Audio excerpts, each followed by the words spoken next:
Hi friends, welcome to ఎంవిసిటీ reviews. నేను మీకు ఇప్పుడైతే మన శంకర్ వరప్రసాద్ గారు మూవీ రివ్యూ చెప్పబోతున్నా ఫ్రెండ్స్. ఈ వీడియో కనుక మీకు నచ్చినట్లయితే లైక్ చేయండి, షేర్ చేయండి.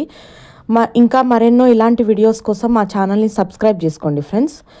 సో ఇక మన స్టోరీలోకి వెళ్తే, నాకు ఈ మూవీ చూస్తే అయితే అనిల్ రావిపూడి ఒక మూవీ తీద్దామని చెప్పి నామకే వాస్తే తీశాడు, కానీ పెద్ద ఇంట్రెస్ట్తో తీసినట్టయితే కొంచెం కూడా అనిపించలేదు ఫ్రెండ్స్. ఎందుకంటే మీరు కరెక్ట్గా కౌంట్ చేసుకుంటే మూవీ స్టార్ట్ అయినప్పటి నుంచి 7 సీన్స్ లెక్క పెట్టుకుంటే మూవీ ఎండ్ అయిపోతుంది ఫ్రెండ్స్. నేను మీకు ఈ ఛాలెంజింగ్గా చెప్తున్నా, కావాలంటే మీరు మూవీ చూసినప్పుడు 7 సీన్స్ కరెక్ట్గా నేను చెప్తాను, అవి మీరు కౌంట్ చేసుకోండి friends. So first movie open అవ్వగానే చిరంజీవి ఫస్ట్ సీను, చిరంజీవి ఎంత ఎఫెక్టివ్ సెక్యూరిటీ ఆఫీసర్ అనేది చూపిస్తారు. అంటే వాళ్ళ మినిస్టర్ని ఎంత బాగా సేవ్ చేస్తాడు, ఎంత ఎఫిషియంట్ అనేది ఒక సీన్ తీశారు. ఫైట్ సీను, బాంబ్ బ్లాస్ట్ అవుతుంది, అదంతా డోల్ మాల్ హడావుడి బాగా చేస్తారు. అట్లాంటిది ఒక సీన్ అయితే తీశారు. కానీ ఆ సీన్లో చిరంజీవిని చూస్తే మాత్రం అప్పుడెప్పుడు గ్యాంగ్ లీడర్ మూవీలో ఇట్లా గ్రూప్ని వేసుకొని వాక్ చేస్తుంటాడు కదా, సేమ్ అలాగే అనిపిస్తుంది ఫ్రెండ్స్. అదే ఎనర్జీ, అదే మూమెంట్, అట్లాగే ఉన్నాడు సేమ్.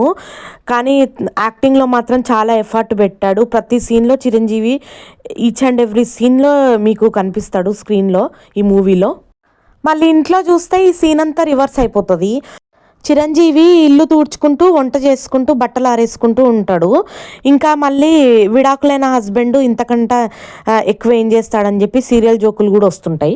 ఇంకా అది అయిపోగానే చిరంజీవి వాళ్ళ కొలీగ్స్ తోటి పంచాయతీ పెట్టుకుంటాడు. వాళ్ళ ఓనర్కి ఈయన స్టోరీ ఫ్లాష్ బ్యాక్ చెప్పుకుంటుంటాడు. అంటే ఈయన ఎందుకు పర్సనల్ గురించి ఎక్కువగా మాట్లాడాడు, ఈయన ఫ్లాష్ బ్యాక్లో ఏముంది అనేది చెప్తుంటాడు. ఇంకా మనం కూడా ఫ్లాష్ బ్యాక్లోకి వెళ్తే ఒక సింపుల్ స్టోరీ ఉంటుంది ఫ్రెండ్స్. చిరంజీవి ఒక మ్యారేజ్కి వెళ్ళినప్పుడు నయనతారని చూస్తాడు. ఆమె అక్కడ పెళ్లి కూతురు చూసి చాలా బాగుంది అనుకుంటాడు. అలా అనుకున్నాడో లేదో కానీ ఆమె మ్యారేజ్ ఆగిపోయి అప్పుడు వాళ్ళిద్దరికి మాటలు కూడా స్టార్ట్ అవుతాయి, సైగల్లో స్టార్ట్ అవుతాయి. లైక్ మీరు చిరంజీవిది ఒక ఓల్డ్ మూవీ చూస్తుంటారు, అందులో కూడా హీరోయిన్కి రైల్వే స్టేషన్లో కూర్చొని ఆమె ట్రైన్లో ఉంటుంది, సైగలు చేసేస్తే ఈ నెంబర్ వచ్చేస్తుంది. అట్లాంటి సింపుల్ స్టోరీయే ఉంటుంది ఇది కూడా. ఇప్పుడు చిరంజీవి ఎక్కడెక్కడ మ్యారేజ్కి వెళ్తే అక్కడక్కడ నయనతార వచ్చేస్తుంటుంది కోఇన్సిడెంట్గా. అప్పుడు ఇద్దరికి 2-3 టైమ్స్ మాటలు అవుతాయి. అవంగానే ఈవిడ గారు యూనివర్స్ని నమ్ముతుంది.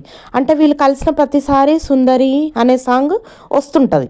ఇంకా ఆ సాంగ్ వినేసి, అంటే యూనివర్స్ నాకు సిగ్నల్ ఇస్తుంది, నాకు చెప్తుంది నేను మిమ్మల్ని చేసుకుంటే బాగుంటుందని, so we should try marriage అని చెప్పి అంటది. అనగానే ఇంకా చిరంజీవికి ఏ ఒపీనియన్ ఉండదు, బాగుంది కదా అని చెప్పేసి ఆమె రేంజ్ ఎంత, ఈయన రేంజ్ ఎంత, బ్యాక్గ్రౌండ్ ఏంటి ఏమీ ఆలోచించుకోకుండా పెళ్ళి చేసేసుకుంటారు. తీరా చూస్తే నయనతార స్టేట్లోనే టాప్ బిజినెస్ మ్యాన్ కూతురు ఉంటుంది. వాళ్ళ నాన్నకి నయనతార చిరంజీవిని చేసుకోవడం అస్సలు ఇష్టం ఉండదు.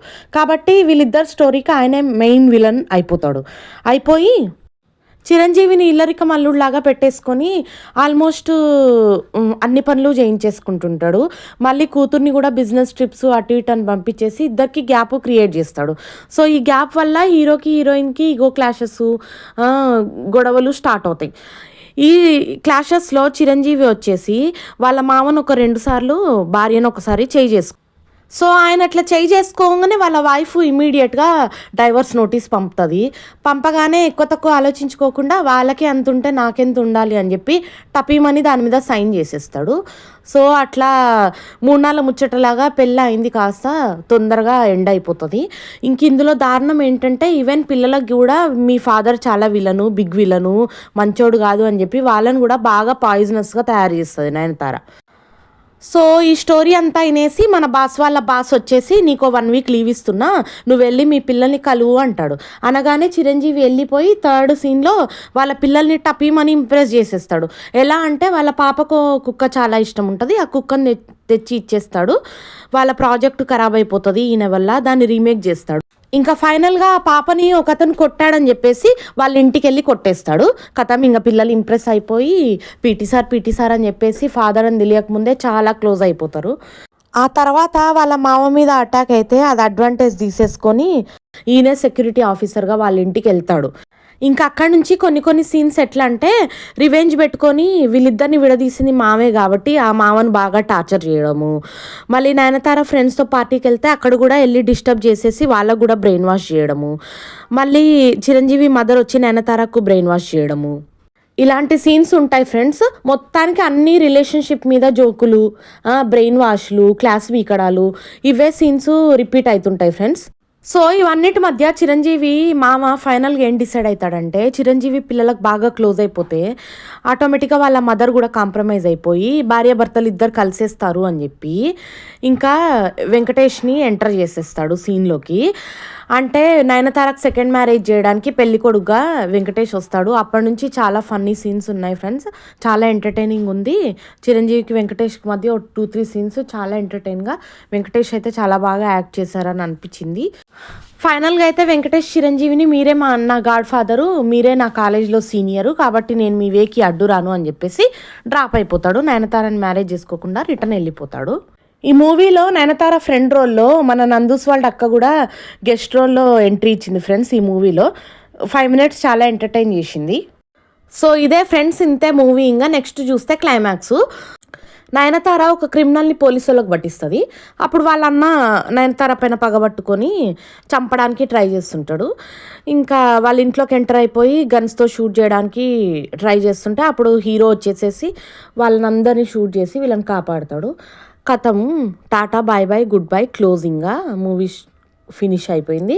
వైఫ్ అండ్ హస్బెండ్ ప్యాచప్ అయిపోతారు, మళ్ళీ కలిసిపోతారు, వాళ్ళ పిల్లలతో హ్యాపీ ఫ్యామిలీ లాగా ఉంటారు. దాంతో ఈ మూవీ ఎండ్ అయిపోతుంది ఫ్రెండ్స్, అంతే. కానీ స్టోరీ వైజ్ కొంచెం లాగ్ ఉన్న, డైరెక్షన్ మాత్రం అదుర్సు.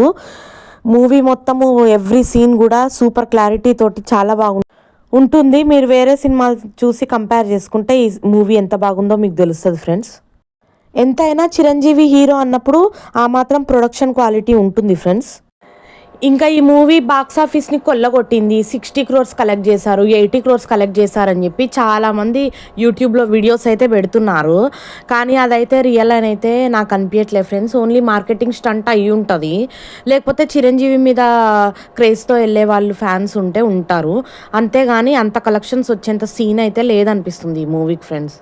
So this is all about Manashankar Varaprasad Garu movie friends. Hope you like the video. For many videos like this on our channel, please do like, share, subscribe. Thank you.